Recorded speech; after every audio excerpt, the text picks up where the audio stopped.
Alright. Mbalamusiza ab'ebitiibwa mwenna. Badde siri wa kuvaayo naye message zammwe nzirabye nga mpitirivu nnyo. Mumpeereza message muŋŋambye nti kiki ekigenda maaso.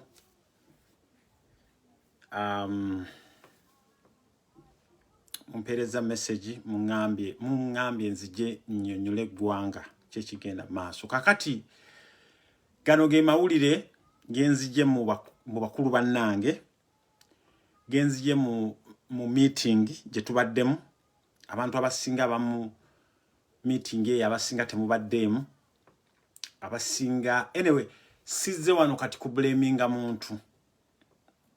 Njagala osharinga video eno, njagala otambuze video eno, mugijjumbidde nnyo era njagala mugijjumbire nnyo. The more you are here, share the video. Njagala video zaffe muzisharinga nnyo, ebigambo byaffe mubitwala nnyo, abalabe n'abatali balabe. Naye abantu abasinga okutwala ebigambo byaffe ate mu abalabe. Mbadde simanyi kyova olabanga muganda wange Lumbuye gyali, Allah akugumye. Ogamba nti ogenda n'okola ekintu n'osuubira nti ogenda kulumya muntu, at the end of the day omuntu oyo no endinga up ng'okoze eki. Kati bino byonna amaanyi ge mutadde ku Lumbuye, amaanyi ge mututaddeko, amaanyi mwe mutu justifyinga, mwe mutu liftinga, kubanga neewuunya lwaki mumala all that money ku bantu be mwagamba nti tuli ba hooligans, ku bantu be mwagamba nti twogera propaganda, ku bantu be mwagamba nti tulina mulamwa. Ebigambo omusajja Lumbuye byonna bye yayogera, byonna ebigambo bye tubagamba wano bannange, mumanye nti ebigambo ebyo bituufu ate tubijja mu nsonda enneekusifu. So bannayuganda bannange mu abatugoberedde, kubanga ku internet kuno tubaddeko for years. Nze mbadde ku internet kuno for years nga nasigala ku kigambo mulamwa. Mulamwa nasigala ku mulamwa. Besigye nakubira ekikopo n'otufera. Kati nendaba omulamwa, nendaba ettooki weeri ku Kyagulanyi. So mbadde mbasaba bw'oba wasalawo okugoberera Kkojja Omugezi, mbadde nkusaba ubeere very careful n'omuntu gw'ogoberera. Waliwo abantu abajja ne bagoberera Balumbuye bano ffe twabasooka ku internet, naye bajja ne boogera ate ebisinga okubawoomera ate nga bituufu. So musharinge video eno, amawulire genjagala bagamba, njagala mugakwate, saagala muntu kuddamu kujja mu inbox yange, saagala muntu kuddamu kusharinga, kubanga njagala bagamba nti olutalo lwe tuliko luwanvu nnyo. Era kyova olabanga Bobby yagamba, yatuyimbira oluyimba olwo national anthem yaffe egamba nti olutalo nga luwedde, luno lwe tulimu lutalo. Mulimu abagenda okufa, mulimu abagenda okusibibwa, mulimu abagenda okulemala. Gwe bw'oba oli eyo behind your phone nga gy'olabira nga toyagala kuvaayo kweraga face yo nga Kkojja Omugezi bwe balaga face, ffe twatalaafiya. Lumbuye ekimubeeza under incarceration lwakuba yatalaafiya.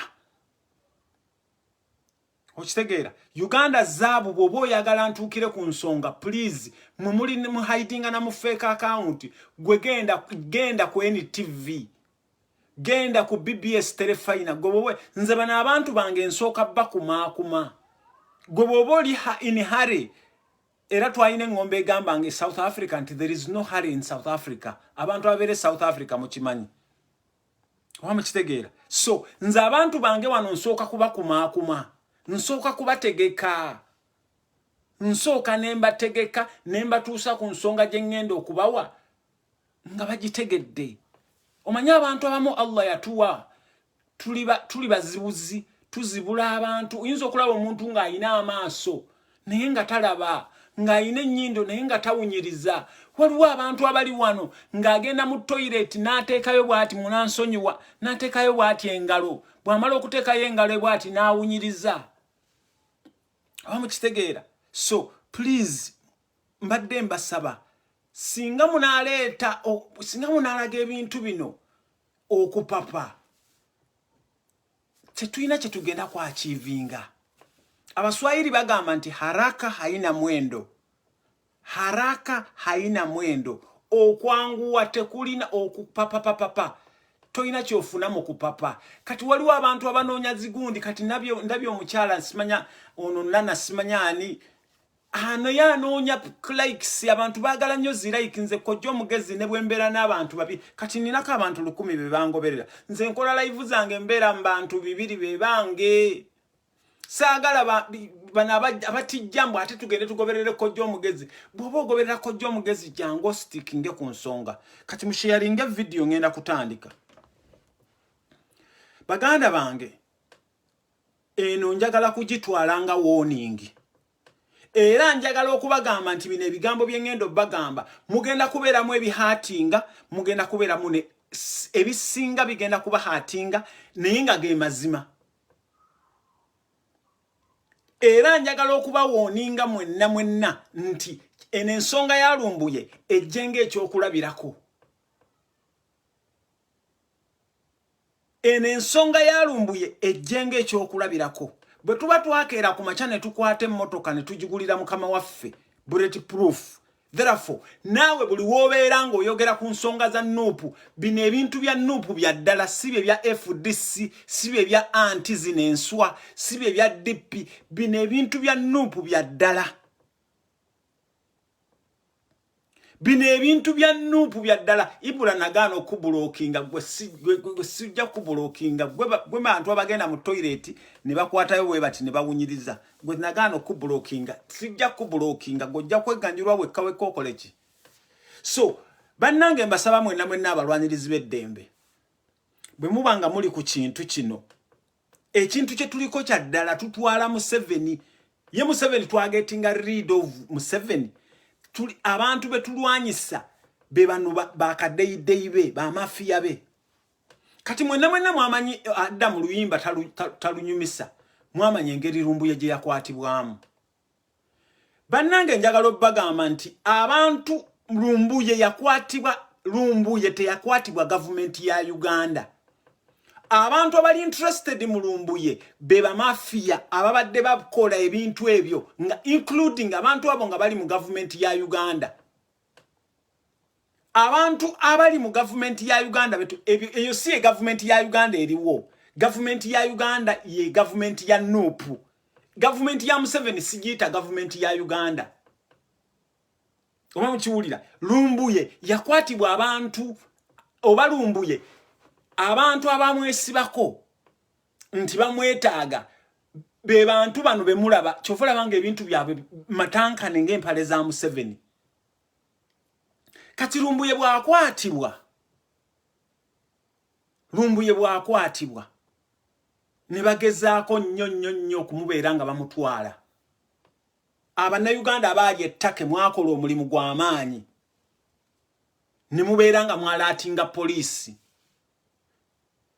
we mwajalatinga abantu bano ne bamusesema ne bamukwata ne bamutwala ku ne bamutwalira abantu b'amateeka naye abantu be mwakozesa okukwata Lumbuye be presentinga nga ab'amateeka kati njagala okubagamba bannayuganda bannange nti Lumbuye ali mu nsi enkyamu kino njagala mukiyige oba mukikkiriza oba temukikkiriza Lumbuye ensi gy'ali mu nkyamu Lumbuye ensi gy'alimu alinga ali mu Afrika alinga ali Tanzania alinga ali Ludawa kubanga musajja honorable muwadanku nyingi atubuulidde there is no extradition treaty between Uganda and Turkey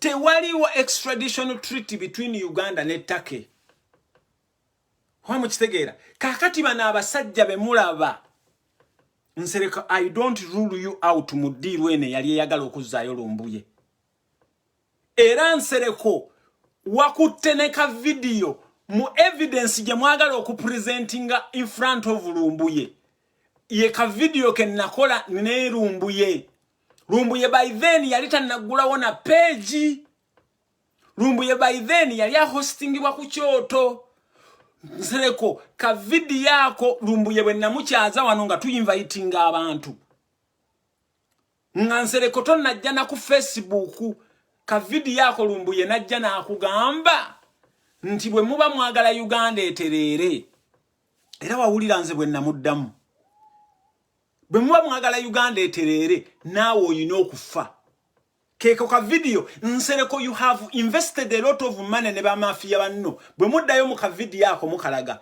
bye mwagala okupresentinga eri judge wani wetake kati kamba wumbire ekintu kino nga bwe kituuse ekintu kino nga bwe kituuse kwanza mbagambye nti Lumbuye ensi yali mu nkyamu nnyo Lumbuye ensi ejali mu nfu nnyo eri mu corruption ate mwawulirako ne Lumbuye wano nakugamba nti Museveni hosting aba basajja balina zitakisha academy Uganda basajja bebayekerani bebayekera omusajja w'ettake abasajja balina takisha academy Uganda bebasajja bayekera ki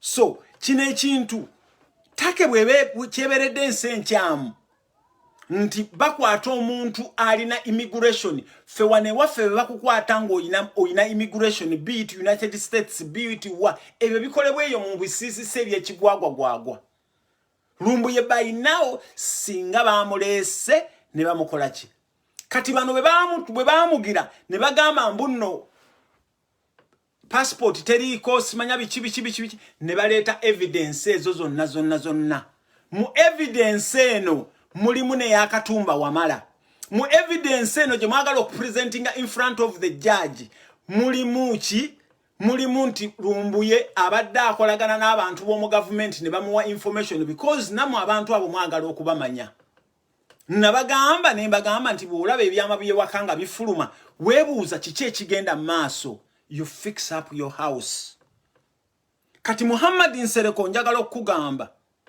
nti ne bwe munaakola mutya ne bamafia bannammwe ekintu we kituuse bannayuganda njagala okubagumya okujjako nga bwabaddewo ekirala ne Lumbuye tagenda kulinnya ku ttaka lya Uganda kino nkiddamu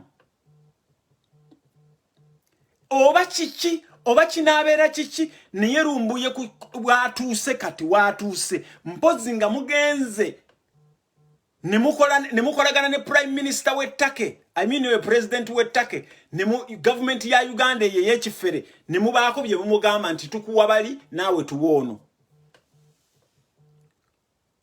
kwa mukitegeera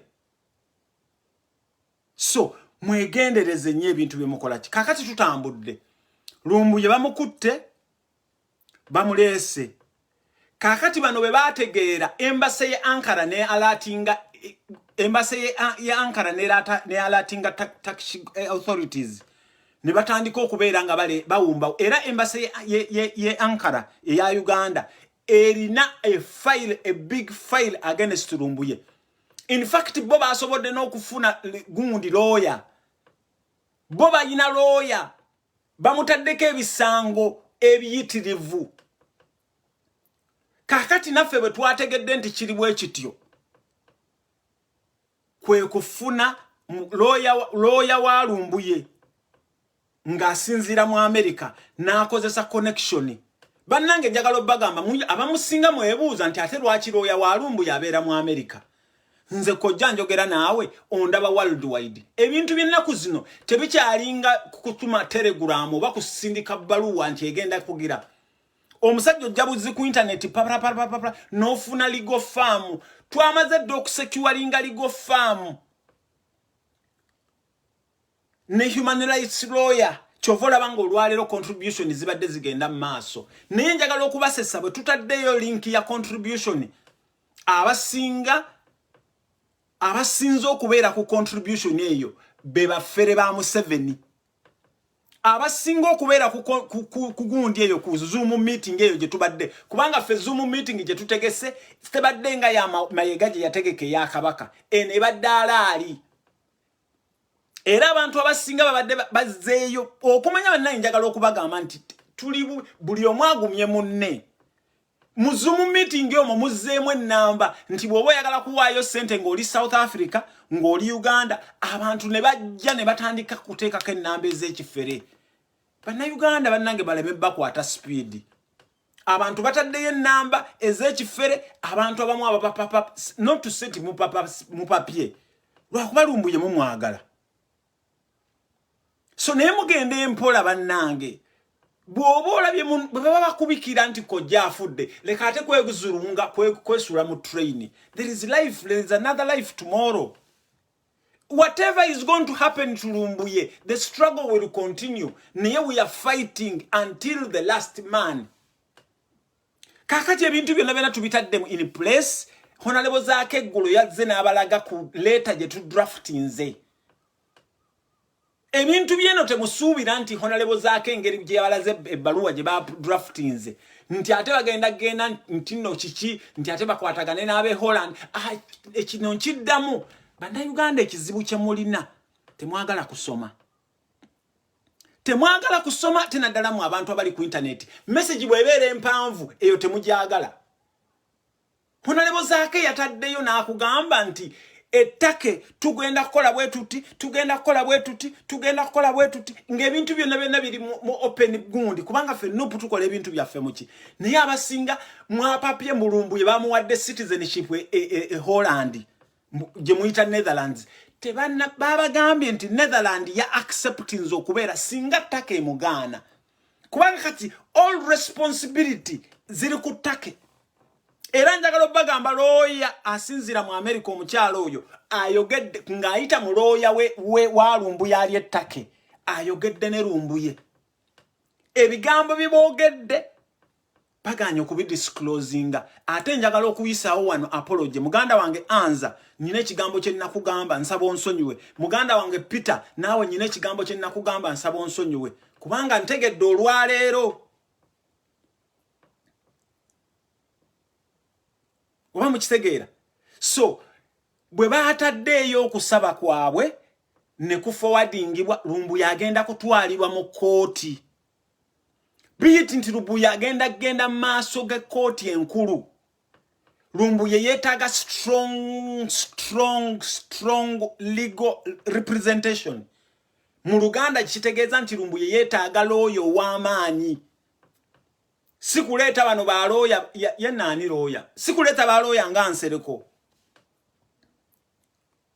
uyetaga strong legal representation kati mwemwe namwe nababadde mu meeting sente muziwadde na mu chapter za mwe tebabagambye nti mulete sente nti muzitwale UK no bakugambye gowe South Africa ziteke South Africa singa ebintu bino gwokizula nti babadde bakufera ngaba mumwe muze ne mugamba ne mukube okusonda kwa sente okubaddewo eddayo ku chairman wo mugambe wa nupu woboli South Africa woboli Dubai woboli Uganda omugambe nze nziriza sente zange mwamfera Lumbuye teyaliyo nenga chenjagalo bakakasa lawyer atukakasizza ayogedde ne Lumbuye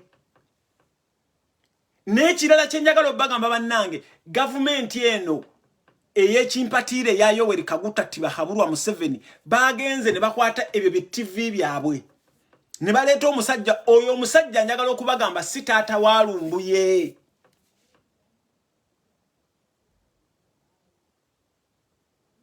kokitegera Shivani agambe nti mwasoma Luzungu mwasoma Luganda bannange munansonyiwa kyera kyovola banga ku bintu ebisinga kati bakwata minister wa education ne baleetera minister afaanana bwe yatyo buchanga lubanga lwa Mindi Uganda ye gwanga amasomero mwe gatasoma bana abasajja ebintu bino babikola on purpose so chenjagalo bagamba we are caught in a scenario tuli mu kintu whereby nti Lumbuye ensi yabadde mu nfu nebino ebintu singa bibadde wano ewaffe mu European Union singa all this crap is happening olaba Russia ya nyini Russia America bamugano mu extraditing mu America Russia yagana Russia eri corrupt that much yaganja mugano mu extraditing so njagala okubakakasa mmwe nabali kugundi ba mafia kubanga kino ekintu kiri powered by ba mafia Lumbuye babadde ayogerako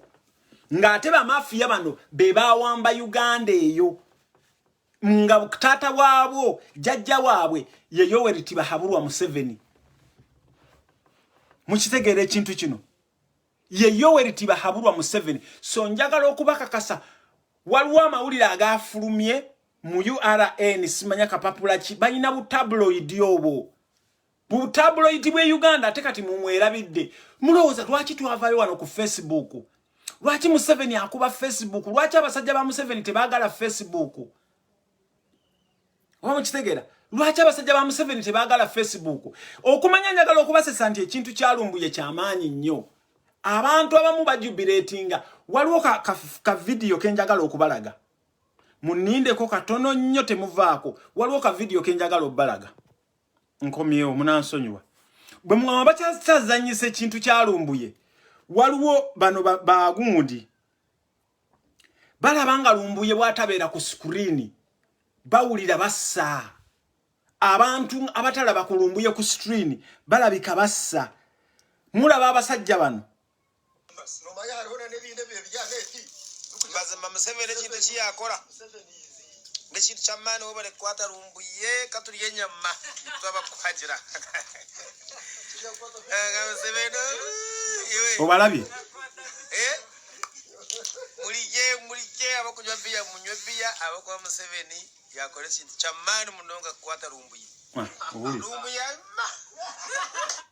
kati obawulira abo bali mu jubilation lumbuye taliiwo. So kyenjagala okubagamba enteekateeka yonna egenda mu maaso okubeera nga lumbuye presentingibwa into the court. Lumbuye takeeveeyo etubuulire standi yaayo ku lumbuye. Naye for now bwe nategeeredde wano ne ŋŋamba nti ttaka enzibu nnyo, lumbuye bakamutambuza mu makomera agasukkaana ever since bwe yakwatibwa. Lumbuye bakamutambuza mu makomera agasukka mwana. Lumbuye lawyer ategezeza lawyer we omu America n'amugamba nti nango okumufuna ne bangarantinga ne mbagamba nti okusinzira ku mateeka bwegati ne bwegati omuntu alina kubeera bwati ne bwati yasukka dda 48 hours. Nenjagala obagamba nti the regime in Kampala, the mafias in Kampala, they are doing all the best okulaba nga lumbuye agende Uganda. Era kino njagala okukibakakasa bannange tetugenda kussa mukono okulaba nga lumbuye agarantingibwako ki agarantingibwako freedom. So mwabadde gwe it's up to you kubanga engalabi yo. It's up to you. Abasinga mulaba amasimu gano. Bwogenda kugundi wano n'ogulawo amasimu. Tunuulire essimu oba oyina Tekino oba oyina simu ki. Simu bw'ogiraba ng'eyina application nga zino. Abasinga tomanyina application eno etegeeza ki. Abasinga mukutta amasimu gammwe mumanyiko just WhatsApp, mumanyiko TikTok, mumanyiko Snapchat, mumanyiko kiki, temumanyi application ndala. Ne Google muyinza okuba nga temugimanyi. Muyinza okuba ne drive eno, hard drive y'ebifaananyi nga togirina. Oyinza okuba ne Google Map Media tozirina. Okitegeera? So abantu abasinga amasimu gammwe mwaga kwatanga just okirikinga nogena nolaba simanya gundi agambye eki simanya NTV egambye eki kati wano twabagamba nti Uganda tewakyali wantu wojja mawulire aba ebi TV byonna ndowooza mwabirabye. Minister omulamba, Minister of State omulamba nakera ku macha nakugamba nti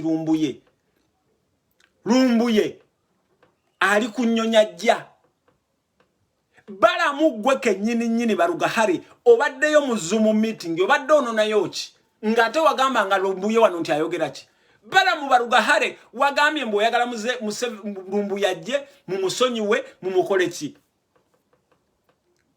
kati mbabuuza mubadde mutunoonyako ki yate njagala okubabuuza mmwe bwe muba mugamba nti ffe tuba opposinga what do you expect us bwe muba mugamba nti ebintu bye twogera bibi era nze ntunuulira abantu bano ne mbagamba emitwe gyammwe oba tegikola.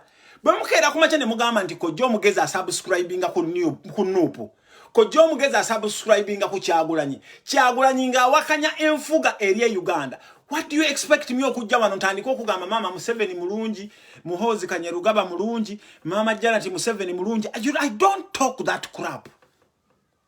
Bwe mba nzize wano okwogera nze opposing, the meaning of opposing you bank wakanya mpaganya budget yo mpaganya okubeerawo kwammwe the existence of NRM government mbanji wakanya so bwe tuba tuwogedde ebigambo ebibawakanya then why are you looking for us?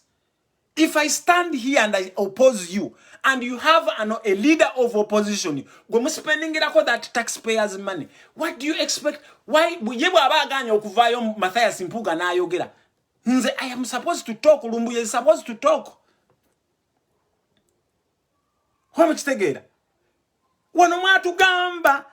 Nti Lumbuye yatatuka Uganda muine nnyonyi mpitirivu muina ka Rwanda Air mulina ka Ethiopia mulina simanya biki Lumbuye yatatuka Uganda ya ali kunfudu ali kuki chovola ba munna Uganda gwe gatazi dot says ezili awo ngankugamba nti ekintu kino abantu Lumbuye babadde akuba ate ekintu kino kirimu ebintu ebi waliwo mu ababadde bawa Lumbuye information namwe temwagala Lumbuye adde Uganda chovola banga kigenda kubaberera kizibu ekisooka mwalwanidde kati nno kano njagala mu sharing video nsereko nga gwo okulira akakundi kano mwalwanidde mu sente zina at the end of the day bajja kuba eliminatinga mwe bansereko mu diru zino ze mweyingizaamu olwaleera was very surprised okulaba nga nsereko oliwe Masaka abantu be Masaka tebakola bintu ng'ebyo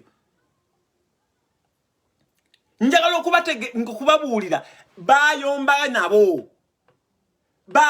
nabo okuva kubanga bo baba promising anti Lumbuye the following day bwakwatibwa the following day abeera ku nnyonyi the gundi chomola banga oliye moyo yavayo na akakola statement yeyo njagala wano mu sharing video abasajja abajja okukwata Lumbuye abali munda muli mwalimu abanna Uganda kati bali bamanyi the following day Lumbuye ali kuki ne bigana kati neje kati mu abakyali mu etake mube basindikanga mu busuubira nti no mugenda kuzaayo Lumbuye bwe muddayo Uganda bagenda kuba amasasi kino njagala kukibakakasa bwe muddayo Uganda bagenda kuba amasasi kubanga mission yene ya Lumbuye yagaana twagirinyamu so muna Uganda lwaki nzizo okukola live eno expect a lot of propaganda na ngateffe feba master ba propaganda ne blackmail kati we have been doing it to them now it's high time they must do it to them encha muyinzo kera kumacha ne babagamba nti Lumbuye bamuzizaayo njagala kubabuuza lwaki Jamiru mukulu mwamuleta ne mumulaga TV Lumbuye ye yatani ngate Jamiru mukulu ayina n'abantu be yatta Royo Lumbuye bwe mugamba mbuna ali Uganda gwe mugamba mbusimanya mwagala mukola ki babalabye nga muli emotional mwe ba followers baffe ataba abantu abasinga njagala ku kino kibagamba abantu bali mu struggle zino abamu bali mu for their own benefits abamu bagala sente abamu baavu bagala likes abamu bali awo bakomberera bagala bu YouTube nze chovola ka YouTube nali nganya okagulawo era muganda wange Lumbuye oyo yangamba kojja waliwo ba followers abamu abatagala kujja ku Facebook era wano wembagambira mwenna mugende munonye kojja omugezi mu subscribing video zange baziloadinga yo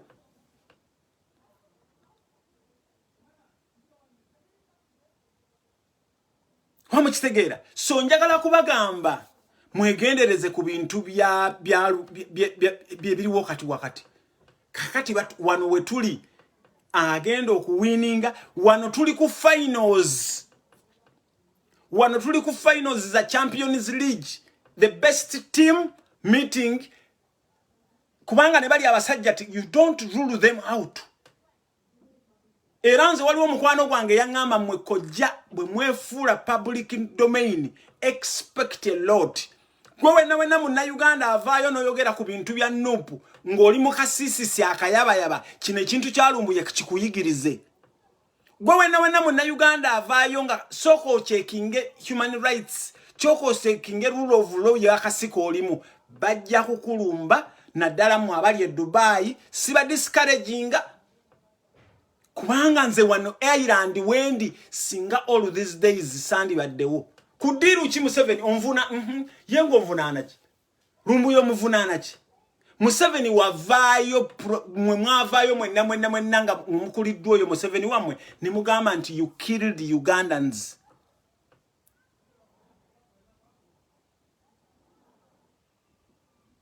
Mukitegeera kakati mukoze gundi muddeeyo mwenna mulabeka video yako.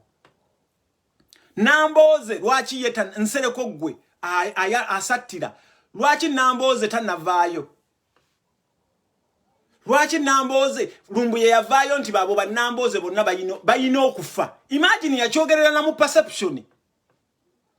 Bayina okufa bwe mba mwayagala Uganda eterere. Mukitegeera ne muvaayo wano ne mugamba Lumbuye akola propaganda. Abasinga wano mubadde temwagalira ddala na Lumbuye. Nenga the other abantu abasinga kugamba ko jjo mugezo yo simwagala n'olwokuba muyina mwako obuntu nza am very well overwhelmed ku support je muwadde Lumbuye era bannange temuzanga oko chimpa all the guts ever since Lumbuye lo bamuke nze sikola zi lives every day because I have work to do. I have work to do.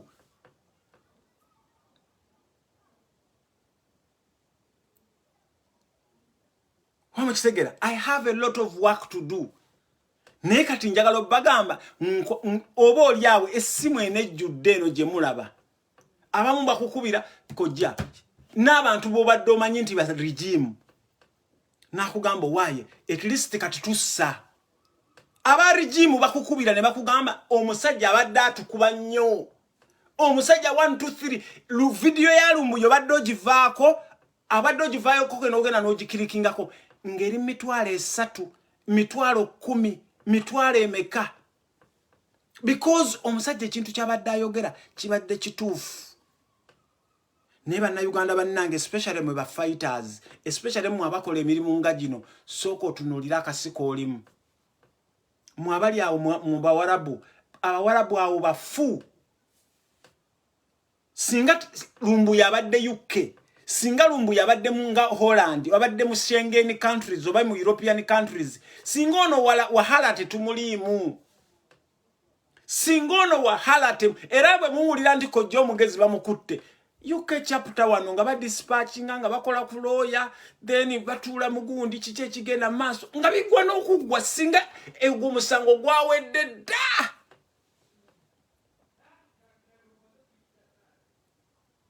Mukitegeera so mwegendereze kino njagala kukibagamba baana ba maama kubanga tubeetaaga sekyu bino ebyammwe bye mulimu bya ddala ebintu bye mulimu bya ddala kati pulaani zonna ze mupulaningira honorable zaake batandise okuzituwa. Honorable zaake muyina pulaani ze mupulaningira muyina akakodyo ke mwagala omusuulamu kubanga mwebuuza honorable zaake lwaki yajja.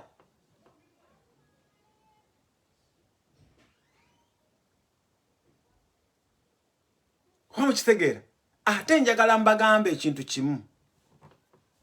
Omuntu gwe bakolako extradition there is a difference between extraditing someone ne deporting someone. Omuntu gwe bakolako extradition wateeka okubeerawo waliwo obukwakulizo. Kino njagala mukitegeere nti omuntu gwe badeporting nga akoze overstay mu ggwanga oyo naye ate bamala mutwala mu kooti.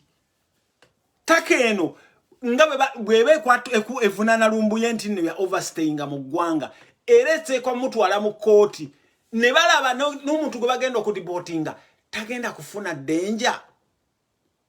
Bw'aba agenda kufuna danger nga bayita United Nations nti omuntu ono ali likely okubeera persecuted tetujja kumusindika kubanga Take negeze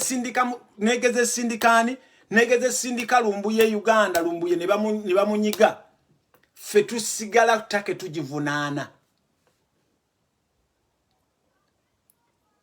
Mukitegeera so njagala okubagamba mwawulewo extradition ne deportation. Deportation banna Uganda abasinga gye mumanyi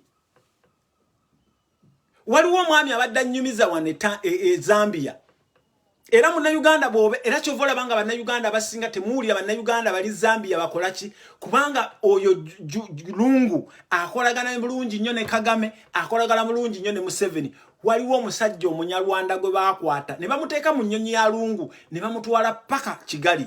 Oyo omusajja taddangako nakolabika.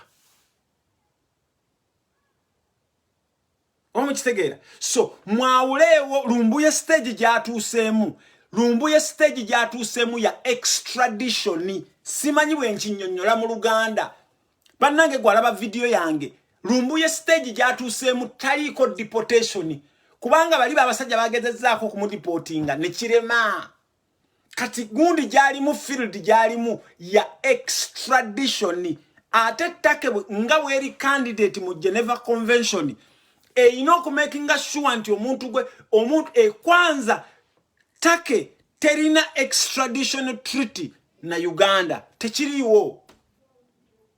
Mbagambye wano mu abasinga okutambuza propaganda wano nti Lumbuye ali Uganda, Lumbuye ali Uganda. Ate mind you abantu take economy yaye eyimiridde ku tourism okusinga ne factories ne industries.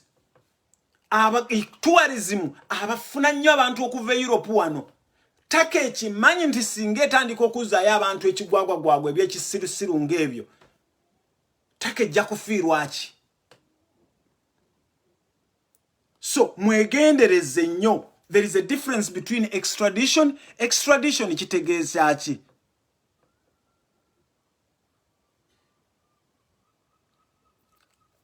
Njagala kubabuuza extradition mu Luganda kitegeeza ki? Therefore Lumbuye stage gyayimiriddemu ali ku extradition. So Lumbuye extradition gyayimiriddemu erina obukwakkulizo. Abawuliriza mu ennamba yonna ogundi gyayimiriddemu extradition. So extradition eyo kuliko obukwakkulizo. Osobola okugugulinga extradition rules za Turkey against another country. Shadow Minister wa gundi wa Foreign Affairs gwe tuyimirirako Honorable Mwadanku nyingi yakugambye teziriiwo. Ate ne Turkey bwe begenda okusindika Lumbuye Uganda erina okumakinga sure Lumbuye tebamutte. By the way kibanga bojja ku street. Nzomanyi nalina hobby yange gye nali njagala ennyo. Nali njagala nnyo omupiira, nali njagala nnyo n'okwana edda nga nkyali mwana muto. Naye ng'omuwala bw'ojja ku street n'omugamba omanyi nkwagala, n'akugamba sikwagala. Finish. N'akugamba sikwagala ne bw'opama akagatto. Baba ekyo kimaze. Kati Uganda oba Kampala balwana nnyo okubeera nga bapaswedinga Turkey through illegal means mbu babawe Lumbuye, which is very, very wrong. Kubanga kati United Nations High Commission for Refugees, United Nations Human Rights, bona bali aware. Bali aware of what is going on. So Uganda bannange, it's up to you. Okuchuzinga, okugenda ne propaganda aliwo, oba okugenda ne kituufu kitubawa. Ebintu bino bya Lumbuye, don't expect them. Nga nange bwe nabadde ndowooza before. Don't expect them to be in public domain. Lumbuye mazima wanvu. Kati ensonga ze zirina okuhandlingibwa secretly. Kino nkiddamu mwabadde eno mbwate tugalabye pata akoze kino mbwate tulabye. Waliwo abantu abagenda okuvaayo nga bo baagala zi likes. Waliwo abantu abajja okuvaayo nga ate bwe babulaminga Museveni nga ate bo bakola ebisinga Museveni. Ojja kuvaayo wano bulaminge Museveni ne regime ye nga ate gwe mubbi namba emu. Kwa mukitegeera. So ensonga za Lumbuye stage gye zituuseeko ziri ku stage ya extradition. Lumbuye takyayinzibwa ku deporting wa Uganda. Kyovola wange Okero Oryemu yali nnyo ku kyawakati. Okero Oryemu yali nnyo ku kyawakati nga Okero Oryemu bamutomeza. Olaba enanga ng'endongo nga bwe mumumanyi. Enanga oba endongo Lumbuye n'abeera nga ali Uganda ne Twine ono yavaayo n'agamba mbu atunoonya. Ne Twine naye tannakola statement. Lumbuye n'aba nga ali Uganda. So bannange muleme kugira choosing a direction gy'okwata. wano tulinganga fena abagala okuva e Uganda abasalawo ne mujje Dubai abagende South Africa abagenda mu America kati choose information gyofuna ye kutuusa ku kintu kyoyagala bwobosazewo gena na propaganda fauwa bwobosazewo gena na propaganda fauwa nenga kyenjagala muteeke mu mitwe gyammwe Lumbuye stage gyatuuseeko ya extradition therefore all papers have to be in order. Lumbuye has to be produced in the High Court. Kubanga Lumbuye stakes kati zezimukayanira. Holland yabataddeyo application yabwe, then application yeyo nekkirizibwa nti singa ttaka n'amuganda Holland ejja mukola ki. Kati it's left to Lumbuye na America ye mwetaaga ne Canada. Kati it's left to Lumbuye grantingibwa leave. Kubanga Lumbuye bwateebwa agenda kuweebwa emergency travel document bwateebwa kubanga ettaka gyali naye obulamu bwe buli mu katyabaga kiba mukutte ebbanga lino lyonna ne bamubeera nga bamukatadde under incarceration obulamu bwe buli muki so bannayuganda bannange mbasaba kubanga bannange mbabuulire abamu mutuyita bakadde naye ate ogenda okulaba nga tulina reasoning ebasinga president waffe amonitoringa temulowooza nti president waffe atusuulidde ate temulowooza nti ne mubiru tumusuuliridde nti kati tujubilatinga lwa Lumbuye all prisoners all political prisoners must be freed buli muntu yenna yakwatibwako omuntu we tuli wamu naye Chofola waffe mu diaspora nganze kojjo mugeza representing diaspora Ireland wano tubagamba we are working together with our president Hamani Ayinabyona okumakinga sure nti Lumbuye afuna ekyetaagisibwa nenjagala okubakakasa nti omuntu gwe tulwanirira si muntu yabbye enkoko si muntu yabbye enkoko therefore nabe Kampala ba mafia bataddemu sente zaabwe so fanjagala okugamba ku Lumbuye kwakagenda almost $500,000 ku Lumbuye ebintu byewe nga bebituuse wano kubanga bana abasajja bali sulettake abajja okumugira babikunze ticket simanya kati ba thinking over another gundi bayino okuleta prosecute bayino okuleta lawyer waabwe bayino okukola buli kimu so ebintu bya Lumbuye nga bebituuse byakabali yako almost $500,000 so kiriza kino kiteeke mutwego Lumbuye ali ku extradition level tanna I know extradition level or gena mu court Lumbuye good enough we have secured a local and international legal representation wano bobato wali amuto gwangege vaawo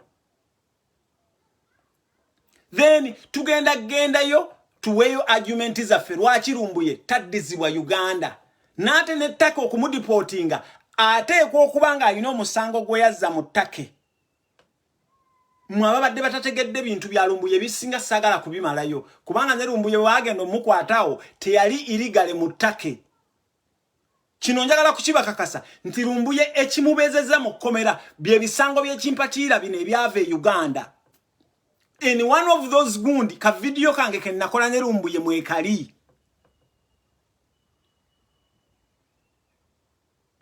okitegeera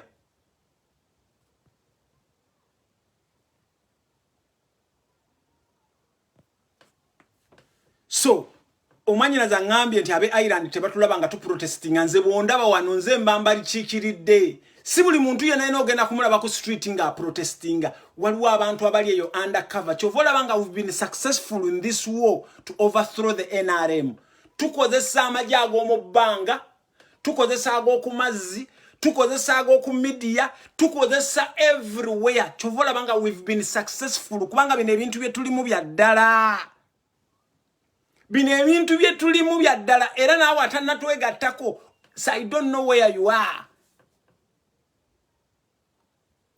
okitegeera Bobby wano yabagamba nti mujja kugenda okulaba Bobby nga temukyamutegeera ngeyali ne Bobby naye takyetegeera kati wano Lumbuye mumulabye bulina kumumulabiraawo nga mugeya musimanya kiggula luggi kati abasinga mu misinga ekiggula luggi kati Lumbuye agenda kuvaayo ebweru atunule ku internet nga wallahi naye takyetegeera So bannayuganda bannange saagala kuva wano. Saagala kuva wano nga sibagumizza mutwe. I mean saagala kubagumizza mitima. Mugume mitima. Point ziri bbiri zenjagala okwenfasizinga on. Bw'oba ovaayo ng'oyogera ensonga za politics, please make sure nti nsi gy'olimu oyimiridde butaala. Otengeredde. Tovaayo ng'okyali kudduka ng'otandika okwogera ku bintu bya politics. Bajja kuteeka migugu. Kino njagala okukibasaba bannange bw'oba oyogerera Museveni, making sure nti naddala mu abali mu busisiso obuteetengeredde bajja kuteeka mu migugu bamalega kutwala bwe batyo. Wano Kagama asiba akunya abantu naye Canada tasobola kujjayo Abanyarwanda babiyitirivu abali e Canada.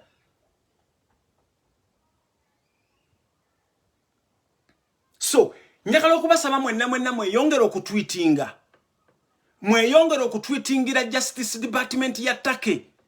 Justice Department ya Take mugitweetinge. Ate bw'oba tweetinga kuliko option ya translation. Olutaka lusobola okujjayo. Mukitegeera. So mweyongera okutweetinga bali ku Twitter. Abawaddeyo mwebale nnyo tufunye ssente mpitirivu. Bannange bantu mmwe kino ekintu kye muliko kya ddala. Nze kojja omugezi wano kimpa amaanyi. Nengamba nti ne bwe nnaabanga I'm caught somewhere. Wallahi bantu mmwe mujja kuvaayo. Bantu mmwe muli bantu balungi nnyo. Abaana ba Nuupu muli bantu balungi nnyo. Amasimu genfunye wano. Emikwano gyenfunye wano. Wallahi baana mmwe muli bantu balungi nnyo. Allah abaweemu kimusinga okwagala. Naye okusooka byonna Allah asaasire muganda waffe Fred Lumbuye. Kubanga emirimu gino gyonna Lumbuye abadde agikola ng'alina joint team. Bantu mmwe njagala mwekoonere ku buimoji. Bantu ba Nuupu mmwe muli bantu balungi nnyo. Mutuwadde era ne president asindise message n'agamba nti kino abadde takirabangako. Kubanga this is a test in diaspora je tufunye. Bannanga abantu ba Nuupu muli bantu balungi nnyo. Abantu ba Nuupu muli bantu balungi nnyo. Mubeereyo nga munotinga notices zaffe down. Abantu Lumbuye yatuuzizza chapters za diaspora zonna. Ne zigikola joint gundi. Abantu ne batandika okuwaayo wesirinje emu wesirinje bbiri. Olaba n'abantu bawaddeyo okuva e Uganda. Mwe mukino ekintu mukire kyakuzannya. Abantu ne bavaayo okuva eri Uganda ku lockdown eno gye balimu nga tebalina na mmere. Naye amazima ga Katonda mugulu n'abantu be Uganda ne bakola ki? Oh Allah tusaasire tufune ku mufuzi ategeera.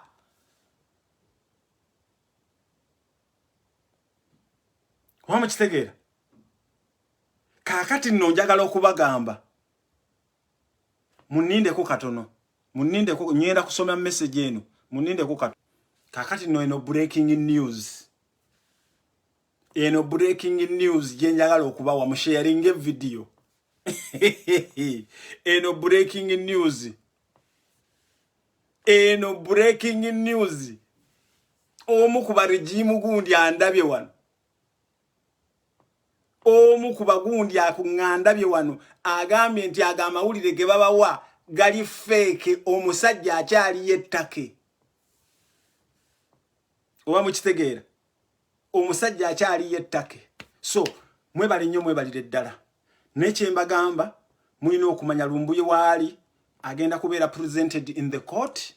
Good enough tutusobodde okusekiwalinga legal representation yaabwe. Okitegeera.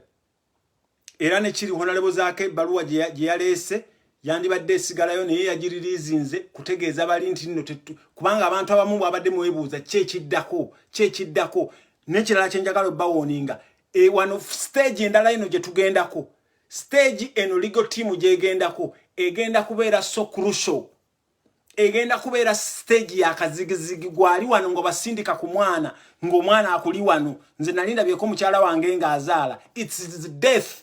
Eno stage je tugendako tuwininga ne chances zaffe ez'okuwininga Lumbuye ziri 85%. Chances zaffe ez'okuwangula Lumbuye ziri 85%.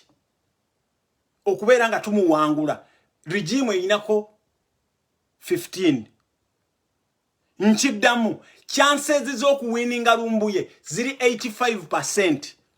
Stage je tuddako oba next week Lumbuye agenda kubeera presented by the court, then batubuulire feti ye naye bakakasa ngamba kakasa fe tuyina 85%, abe Uganda bayina 15%. Wa mukitegeera abe Uganda bayina 15%. So please mubeere bagumu, please this ignore propaganda. Ne bwabanga avudde ttake ne bwabanga avuddewa gwe weebereremu kino ekigambo Bobby kyasiba kugamba weebereremu. Okitegera weebereremu kino ekigambo Bobby kyasiba kugamba weebereremu gwalabika video kange kano ka sharing mubagambe nti Lumbuye akyaliyo agenda kubeera presented into the court. Sente ze babadde batutwetaaza sente alhamdulillah muzisasudde, mwebale kuzisasula, mwebale kuba bantu balungi nnyo. Era kyovola banganze kojja ate sigenda kuzikiza. Kino kimpadde amaanyi bulina kungamba bannange singa obusajja bunkamba naate no kubanga you never know. Ne wano ba mafia webali ne mu America ba mafia gye bali. Nze wano okunkamba mpozo ojja n'onkuba essasi nene bwona nzita bajja kufindinga out ani yanzita. Mwe ba agent be bakozesa kino kigende eri mwe ba agent be bakozesa njagala okubagamba mumanye feti yammwe tupatikanye nammwe mulwokuba mwagala okudde e Kampala wallahi mutunzemu bannammwe olukwe. Mwe ba agent be bakozesa mu spying on us nenjagala okubagamba mumanye. Wama nkwebaziza nnyo muganda wange ali entungamo osabira Lumbuye abadde afuuse ekirala. So bannange njagala okubagumya nate nange ngenda kugendako undercover. Njagala okubagamba gendako undercover mbate munda bajendi nja kubeera nga mbalaba. Wamu kitegeera. So musabe nnyo stage je tugendako stage eri very crucial. Kino nkiddamu Muna Uganda wenna ng'oyogera ku nsonga z'okukyukakyuka gwanga bw'obeera mu kasisi nga kakubu Somalia simanya butsi obwo busisi obuyabayaba obwo ewatali rule of law. Please wegendereze temugamba nga nti twabakola ki tetwabagamba. So mbagala nnyo bannange musigale ku mulamwa. Ntumirako president wange, ntumirako muganda wange Nubian Lee, happy birthday muganda wange. Njagala mwena ne banna Uganda mumanye nti teacher wamwe mulamu akyasamba. Teacher wamwe aina abantu abamu representing. Everything is on our side, be it money, be it prayers, be it every support, buli kimu kiri on our side. So mbagala nnyo mbagalira ddala.